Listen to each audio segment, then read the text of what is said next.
Hello hi நண்பாஸ் and நண்பீஸ். இங்கே பாரு, யாருமே உன்னை புரிஞ்சிக்கல அப்படின்னு நினைக்கிறியா?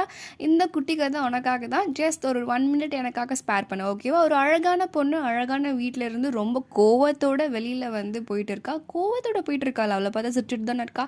அவளுக்கு என்னென்னா, இங்கே நான் எங்கே போனாலும் இவங்க வருவதா செய்வாங்க அப்படின்னு நினச்சி அவள் வந்து ரொம்ப வேகமாக போயிட்டுருக்கா. பட் சடனாக திரும்பி பார்க்குறா, அவளுக்கு கூட்டிகிட்டு போக யாருமே வரல. அதை நினச்சி ரொம்ப ஃபீல் பண்ணுறா, ரொம்ப கஷ்டப்படுறா.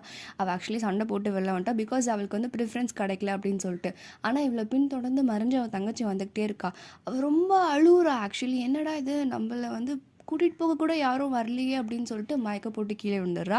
மறைஞ்சு வந்து அவளுடைய சகோதரியான தங்கச்சி வந்து உடனே வந்து அவளை கன்வின்ஸ் பண்ணி, இங்கே பாருக்கா, we are giving you all preference, நீ அப்படி தப்பாக நினச்சிட்டு இருக்க அப்படின்னு புரிய வச்சு அவளை வந்து திரும்ப வீட்டுக்கு கூட்டிகிட்டு போகிறா. 2 பேரும் ரொம்ப சந்தோஷமாக போயிட்டுருக்காங்க. இங்கே பாரு சரியா, நீ வந்து உன்னோட லைஃப்பை நினச்சி ஃபீல் பண்ணுறது வேறு, ஆனால் உன்னை சுற்றி நடக்கிறது வேறு. ரெண்டுத்தையும் மிக்ஸ் பண்ணிக்காத சரியா. எப்போவுமே தெளிவாக இரு. என்ன நடந்தாலும் சரி, நீ உனக்குள்ளே பாசிட்டிவாக மட்டும் இரு சரியா. திஸ் இஸ் யர் நில் நம்பி ஷைனிங் ஆஃப். பாய்.